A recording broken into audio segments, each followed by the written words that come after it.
because our words definitely determine whether we have something or whether we have not. Whether we have or whether we have not. Because our words are the tools, the instruments by which we build our world. We shape and form our world according to our thought word. Just as in the beginning, the whole universe, the whole cosmos, everything that was and is in pure potential was formed by creative spirit God, so too do we form everything out of that invisible realm of spirit and bring it forth into manifestation through the power of our thought word. We understand the law, and the law is as in mind, so in manifestation, as in heaven, so in earth, and that we are building our world through the power of our thought word. Whenever we think a thought, we shape it and form it into a word. A word. And I think a lot of people don't realize this. I think they think that, oh, I can just think all of these thoughts I want to, and they're not going to accomplish anything. But every word that we think is formative. Now, some of them are more formative than others because we invest more feeling in them. We invest more energy in them. And the more energy or feeling that we invest in a thought, the more rapidly it manifests in our world. So it's very important to realize that every thought is formative, some thoughts more than others because we invest more of that living energy of spirit in them, and they come forth more rapidly into a manifestation in our world. We find out what we are manifesting in our world by listening to our words.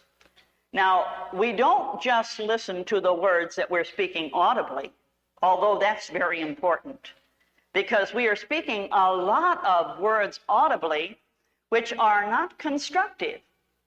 We speak a lot of words that say, oh, I don't have time to do that. I don't have time to accomplish what I need to accomplish. I don't have the strength. I don't have the strength to go on.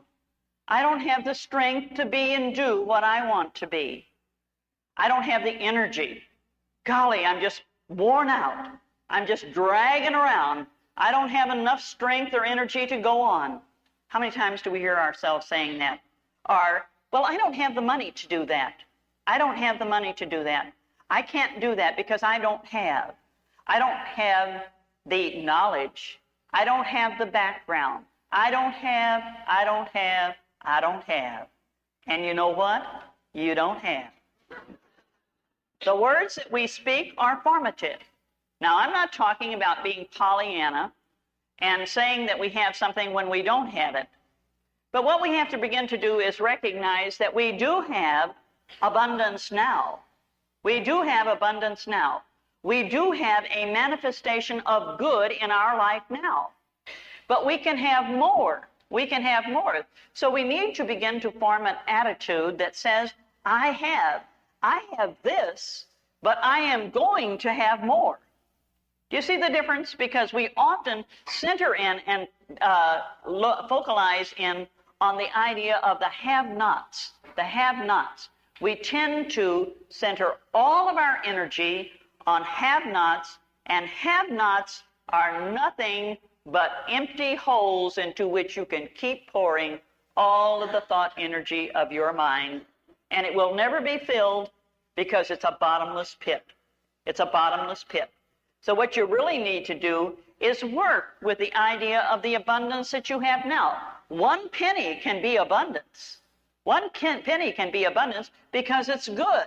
If you look at that penny and see behind it the idea of in God we trust. In God we trust. So you begin right where you are with the idea of the abundance that you have, and you begin to speak words of having plenty of time to accomplish, to be, and to do everything I need to do.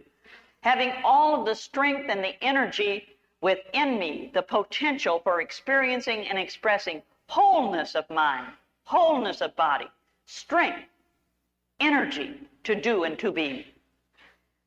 Knowing that money I think Ernest Wilson was one who said this a long time ago. He said, sure, money is the easiest thing in the world to manifest.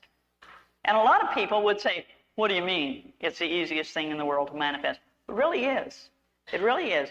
Because there is a superabundance of money in the universe. There is a superabundance of money in the universe, and we can manifest it by attuning our thought to it.